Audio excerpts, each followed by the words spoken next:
It's the Sports Peninsula podcast coming up. We're talking boxing as we preview the much-anticipated fight between Gervonta Tank Davis and King Ryan Garcia. This is a non-title fight at a catch weight of 136 pounds. We'll break down the tail of the tape and give our predictions next. Now, here is your Sports Peninsula team. Welcome, everybody, to the Sports Peninsula podcast. My name is Dave Jasinski-Drew. It is Monday, April 17th, and we're just about 5 days away from the big fight featuring Gervonta Tank Davis and King Ryan Garcia, two undefeated fighters. And to join me in talking about this fight and discussing our predictions is Detroit's finest, Justin Merriquin. Justin, how you doing? Oh, I'm doing well. Anytime we can have a boxing match of this magnitude, it's always great. You know, I know we've had the Canelos and the Mayweathers and whatnot, but if you're a boxing fan, if you're not a boxing fan, this is a must-see fight. Yeah, absolutely. It is going to be great. Two undefeated fighters, two very exciting fighters, and no belts on the line. And we've talked about this before with Chops and some of our fights earlier, in some other podcasts. And it's not necessarily the marquee fight when it's involving the champions anymore in boxing, at least. But we're really glad. We've been starving for fights this year. I mean, my God, finally we're getting some, and this is the first really big one here. And I know you're excited to talk about this as much as I am, Justin, but we've waited April 27th, T-Mobile Arena in Las Vegas. I believe things get going around 8 o'clock when the undercard starts, and then the main undercard starts at 11 o'clock. So it's going to be a late one again, but that's okay. We're excited about this one. But your thoughts, Justin, first, before we start breaking down this fight. How excited are you about this one? I'm very excited. Like you just said, when it comes together like this, especially when Ryan Garcia called him out after his Luke Campbell victory, when he got battle tested, when he got dropped. It's pretty cool because we've seen a lot of boxers that called one another out and it just never came to fruition. And I think that's boxing's kryptonite. And that's what sucks and it disappoints me is that what could have been, say, for instance, Pacquiao and Floyd Mayweather, Pacquiao at his prime against Mayweather, that would have been a better fight. So I'm very excited. I can't wait to see what both of these fighters are going to do come Saturday night. Yeah, I mean, it's going to be really exciting. And this is a catchweight fight at 136 pounds. Now, it's right in between a couple weight classes. When you're talking about, where this fight's going to be with 136, you're right in between the lightweight and super lightweight weight classes there. And we were just talking off air right before we started recording, Justin, about that rehydration clause. And the rehydration clause is, I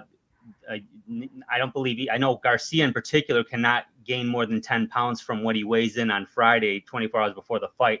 What's the significance of that in your mind? I think it's a smart play on Tank Davis's part.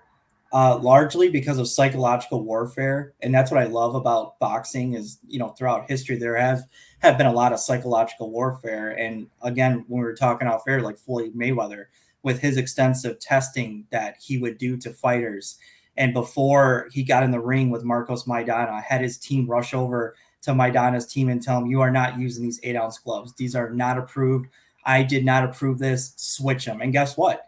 They did. You're going to because you want the payday. You don't want to disappoint people. You're already there. The fans are lining up with their tickets in hand. So if anything, I think this is psychological warfare by Tank Davis. I don't think he really cares about the weight. Ryan could weigh 15, maybe 20 pounds heavier. And I still think Tank would be like, I could take you on because I've seen clips of Tank sparring welterweights getting ready for this fight. So, and he held up pretty well. I know it's sparring, but still.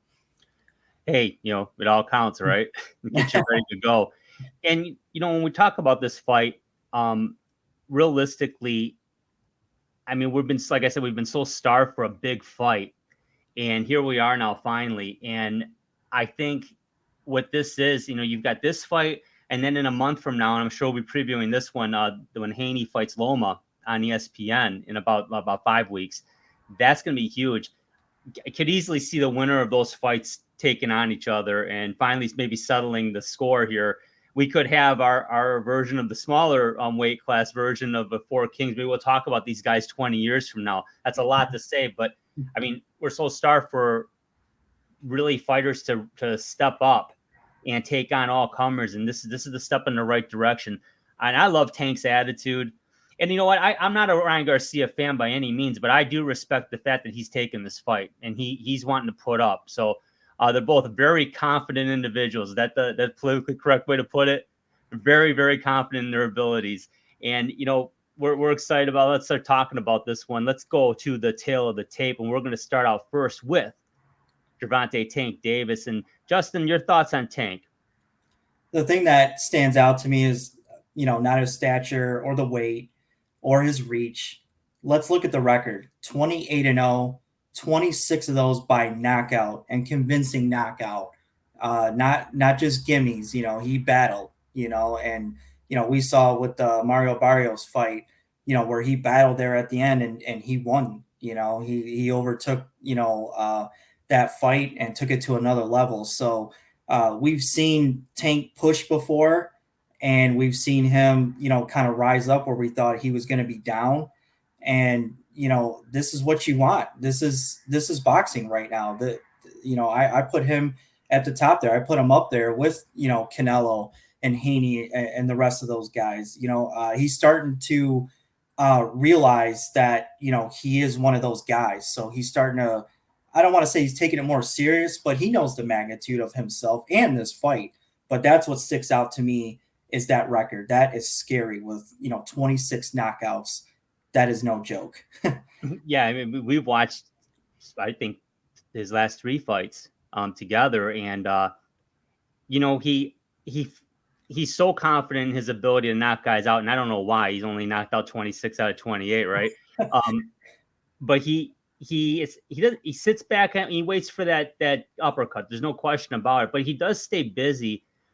But your thoughts on this fight, Justin, because I think that strategy could hurt him. He's got to be a little busier against Garcia, I think. What are your thoughts? Yeah, if you're asking me, I think right out of the gate, I think Ryan's going to come at Tank. I don't think he's going to be, shy or just kind of timid. I think he's going to come out blazing, and Tank's going to have to get, busy. He's kind of like a Mayweather, kind of figure you out, take those, 4 to 5 rounds to really see what you got, figure out. But I don't know if that's the right strategy against Garcia, because how fast he is. And then Garcia gets that confidence too once he starts connecting with combinations. And of course, that left hook, his signature move. I think Tank he's got to get a lot more busier in that opening round, rounds 2 and 3 as well. You don't want to fall behind. And we know like he can come back with that uppercut or just like a nasty overhand right.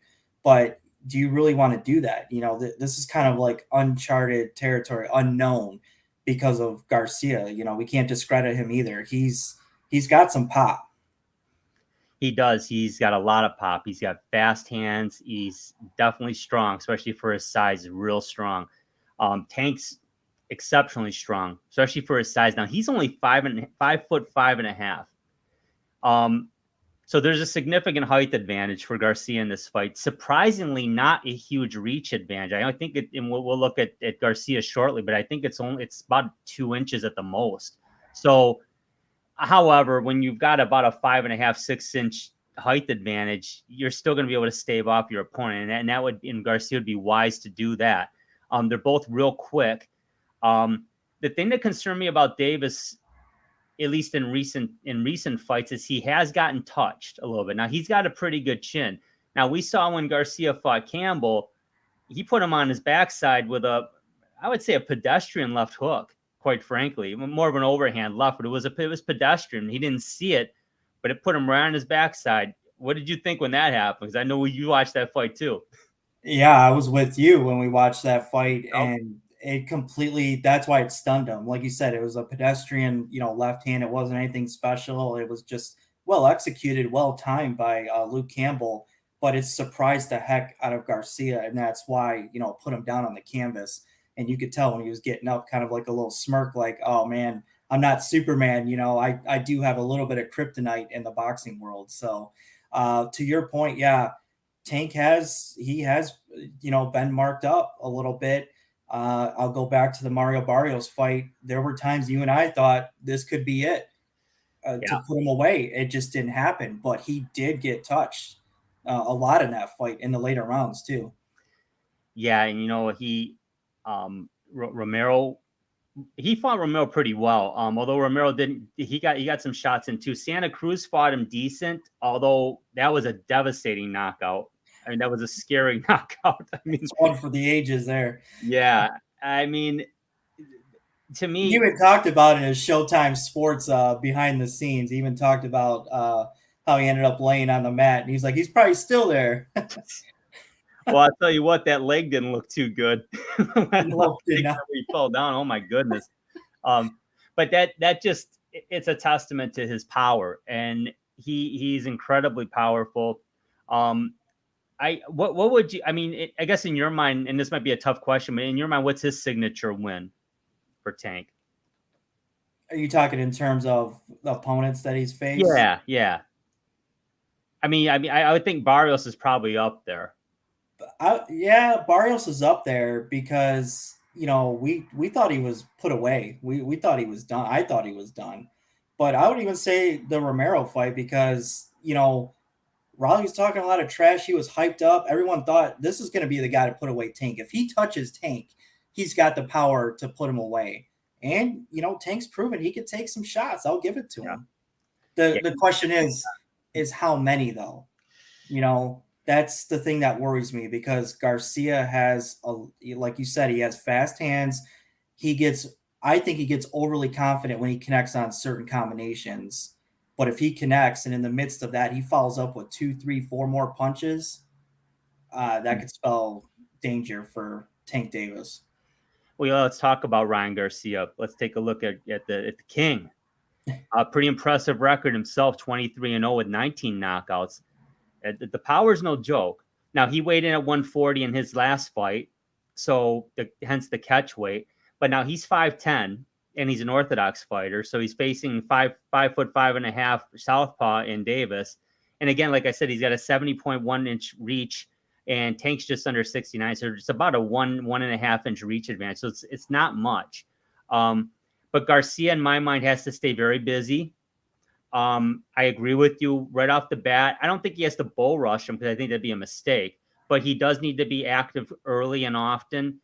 I think the blueprint is there that if you stay active against Tank, you're going to score.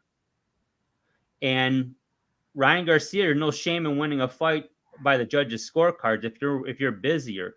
The thing is, what could be each fighter's strength could also be their undoing. Garcia throws pretty freely and he does get touched. I'm honestly, the few times he's been tested, his chin's a little suspect. When I think of Ryan Garcia, I think of Amir Khan, quite frankly. Yeah. So he needs to, and I don't think I'm the only one that thinks that. So he needs to prove some of the critics wrong. When I see Tank, I think a little bit of Canelo in the sense that, or even a Wilder who sits back and waits for that big one, but when he lands it, it's lights out.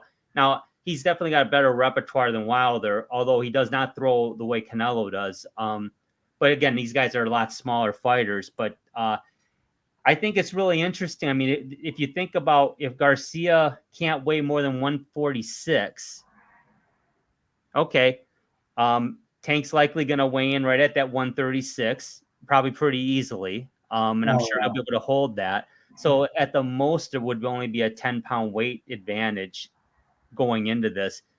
And I don't know, but when we talk about keys to victory here, let's take a look. We'll go back to Tank. Let's talk about what he really has to do to win this fight in your mind. I think he has to figure out Garcia early on. Let's not wait 5, 6, the 7th round to do what you got to do.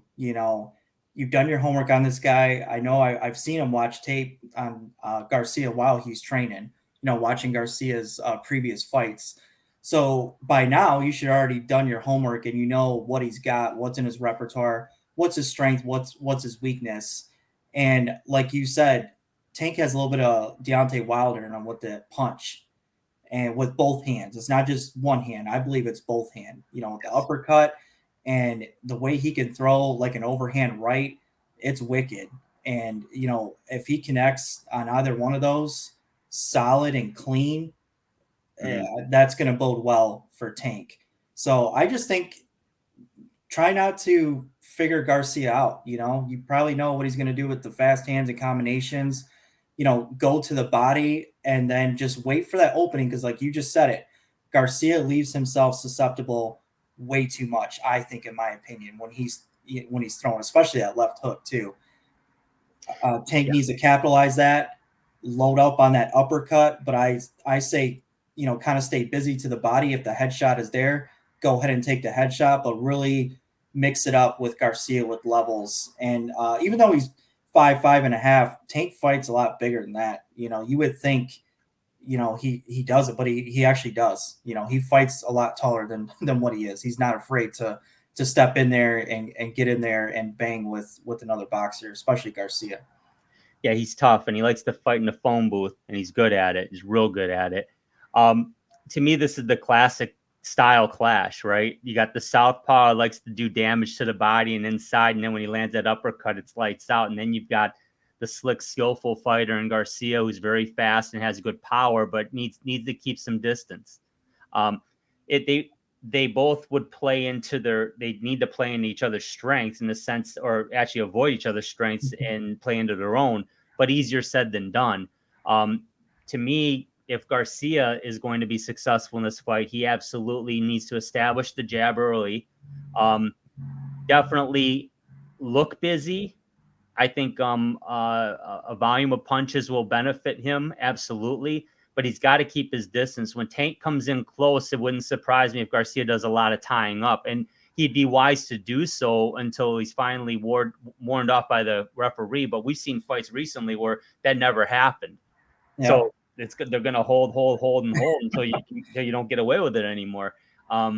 Yeah, he's going to me, Garcia needs to do whatever he can to keep Tank at bay if he can get inside. And the thing with Tank is he's so fast, and being, like you said, he fights bigger in his size, but it's also can be an advantage for him as well because he's going to be able to dip and dodge and get his way inside. And I mean, he fights southpaw, but he really seems to have like you said, he has a strong right hand. He's probably naturally right-handed. But when you can throw a lead uppercut like that, and then you I mean, that in essence be ambidextrous and then throw an overhand right when the timing's right, but that left uppercut's just wicked.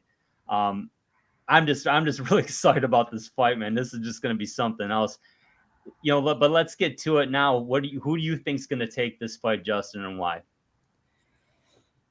Well, to arrive at my decision, and I'll talk a little bit about King Ryan here. Like you said, the jab has to be absolutely established. He didn't do that in that Tygo fight. That went all 12 rounds. He really didn't establish a jab. I know he was letting his hands fly, but you're going to have to establish a jab against Tank. Also, what he's going to have to do is know like errant punches. And I know it's hard to do when you're a fast puncher like Garcia. You need to take calculated punches on Tank Davis because guess what? Tank is not going to expend all his energy. He can go all 12, and in that 12th round, if it gets that far, he will be amped up and he will be turned all the way up. Where Garcia might be a little, tired and, after throwing all those punches. True. But from what I've seen, the body of work by both fighters, I just believe Tank is the more experienced fighter. I think he's the more mentally sound fighter, as in he will stick to his game plan. He won't, if it all comes crashing down, I think Tank believes in his ability. Like we saw, I bring it up again, the Barrios fight where we thought he was finished. As a fighter, when you've been there before, you can dig deep and you could do it again. Like, hey, I've been to hell and back. I'll do it again. So with that in mind, I believe that Tank Davis will knock out Ryan Garcia in the 6th round. I don't see it going past 6 rounds. Yeah, I like that. I'm pretty much in lockstep with you. I've got this going 8 rounds, and I have Tank winning by KO as well. And I think it's going to be a hell of a fight. I'm predicting that a lot of the judges, if not all the judges, might have Garcia ahead on the scorecards when the end happens, whether it's your scenario or mine. I believe that's the case. But I think that's just the way Davis fights, and that plays in the Garcia's hands. But again, it comes down to a chin. We know Tank's got a chin. we know Garcia is susceptible to a knockdown.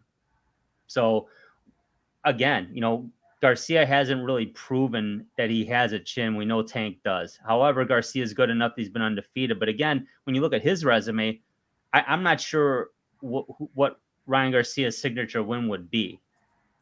Yeah. I was just thinking that if you're going to ask me that question, and I was going to say I don't think I have an answer for you, because I don't think we've seen that kind of physicality. I don't think we've seen that kind of caliber of fighting yet out of Ryan Garcia that we've already seen out of Tank Davis. Yeah, I mean, when he fought Tago, he went the distance, but then Fortuna, his last fight, winning in 6 rounds, that was nice. It's in Campbell, he ended up TKOing Campbell in 7 rounds, even though he got put on the canvas in the 2nd round. But yeah, he's fought good fighters, but I wouldn't say he has a signature win. Here for both fighters, this is a signature fight. I mean, in essence, this is going to be a game changer for one of these guys. I wouldn't say. I think it's a pretty safe fight though, Justin, because I think that's why a lot of fighters right now, Spence and Bud Crawford, come to mind. I think there's legitimate fear there, Fury and Usyk, of the loser is going to take a massive step backwards. I don't think that happens here for 2 reasons. One, they're both real young and they're both well-established undefeated fighters, 20 plus wins each. And it's a catchweight fight, so it doesn't tarnish their legacy or image, so to speak. They're going to go to Garcia's likely moving up. Davis, who I think will win the fight, is just like you said, is probably going to stay home and wait for that Haney Loma winner, and then that's going to be something special. It's just exciting that the weight classes between 130 and 140, and you got Shakur Stevenson who looked really really impressive a week ago, or 2 weeks ago, I should say, and then this fight coming up, just real exciting. But yeah, I see Tank winning in 8. I'll give Garcia a little bit of credit. I think he's going to hang pretty tough with him, actually. But I think one of these boxers is all about boxing. The other one's about other things. And it's easy to figure out. Davis is a pure boxer. It's always about. Garcia's got his hand. He wants to be an entertainer, and do a lot of fun things on social media, things like that. And you can do that. That's great. But this man means business in the ring, Tank Davis. And I don't see Garcia winning. I think he could, but he's going to have to put in a hell of an effort. I don't think this is a gimme. This isn't a slam dunk, but I'm very confident Davis will win. I really want Davis to win. I typically won't, if when Triple G fought Canelo, I wasn't cheering for anyone in particular. I wanted to see a great fight, and we ended up seeing a landslide, unfortunately, but a great trilogy. When you respect both fighters, you want to see, and I respect these guys, but I'm not a Garcia fan by any means. But if he can beat Tank, hats off to you, bro. But you just said it. One fighter seems to be kind of want to be a jack of all trades, and the other guy is your quintessential top dog. Like, he's figured it out, as in, I'm a boxer, I'm putting the boxing world on my back, and he's kind of like Canelo, where I'm showing everyone I'm not scared of anyone. I'll fight anyone, anywhere, at any time. So, and for both of these guys, like you just said, I respect them too. And I don't think that whoever loses this will tarnish, their legacy or who they are as a fighter. I look at it this way. One guy's going to lose and he's going to have to go back to the drawing board, kind of figure some stuff out. The other guy is just going to keep on trucking the next fight. That's the 2 scenarios in my mind, but it's not going to be, if one guy loses, oh man, he's crap, blah, blah. No, it's not going to be like that, because they're still 2 of the most exciting fighters that we have in boxing. So you definitely want to see both of these guys ascend into their careers and fight other great boxers. Yeah, absolutely. Now, Garcia has not fought since the middle of July last year, and Tank fought in January. And then he also fought in May before that in 2002. Garcia had fought in July of 2002, and then in April. So he had a couple of fights back to back there, but he's had about an 8-month layoff now, where Tank's going to be at about a 3.5, almost 4-month layoff.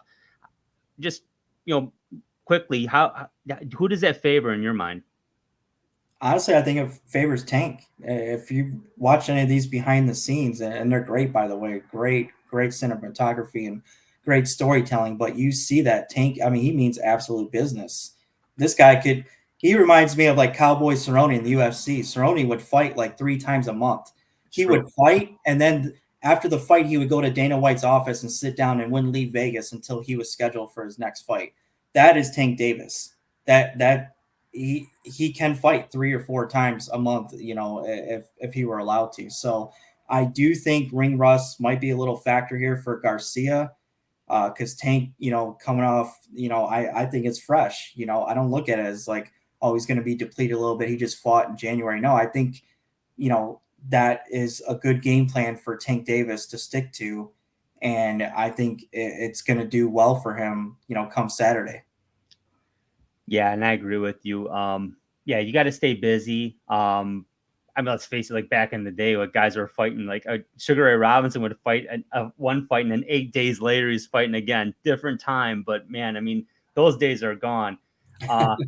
But yeah, we're used to seeing, a lot of great fighters will fight 2 or 3 times a year at least. Certainly early in their career, but yeah, we're seeing a lot more of that now, where it's like once a year, and wow, it just seems it would be very difficult to stay very, very sharp, professional level sharp, only fighting that often. You can spar all you want, but it's not the same. It's just not the same. You can be a gym rat, but it's not the same as being in the ring. I mean, it's a total different ball game. I'll say this: it's tough to beat a man, especially a boxer that's as talented as Tank Davis and is also on a mission. That's what's scary to me, is that you could see it in his eyes, his training, the way he talks in interviews. He's a man on a mission. Yeah, there's no question about that. But this is great because I think, there's a rivalry, there's a little animosity. I don't think there's hatred per se, but they definitely know they're in each other's way. They're in each other's way. But I like I said, I might not like Ryan Garcia as a fighter, but I respect the heck out of the fact that he took this fight and he's going to give the fans what they want to see, which is 2 of the best fighting. So I respect that, but I see him hitting the canvas, and I at least once, and I see the referee stepping in to stop this. Much the same as you, my friend. So I guess we're going to see what happens.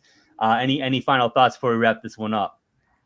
No, I'm just looking for a great fight, Saturday. And I believe if you're not a boxing fan, this might turn you into a boxing fan. We kind of need this more in the boxing world. These kind of fights, like how Mayweather would bring people together. I've been to so many parties and boxing viewing, matches where people are not even a boxing fan or didn't really know who Mayweather was. They're watching the fight. They're standing there with me too, watching it or sitting down. So this can kind of bring, people together and just get more chatter going. So the boxing world needs this. We need fight after fight, every couple of months or every, few months, to get this train rolling, because we got a lot of talented fighters in the boxing world and we need to show them off. Definitely. We can't wait for this one. Saturday, April 22nd at the T-Mobile Arena in Las Vegas, 8 p.m. start. It's Tank Davis and King Ryan Garcia. The winner, well, we'll see what happens. Hopefully they're taking on the winner of the Haney-Loma fight, and that's going to be a tremendous fight as well, and we will look forward to previewing that. But for Detroit's finest, Justin Miracle, and I'm Drew. Take care, everybody, and enjoy the fight, and we will talk to you soon.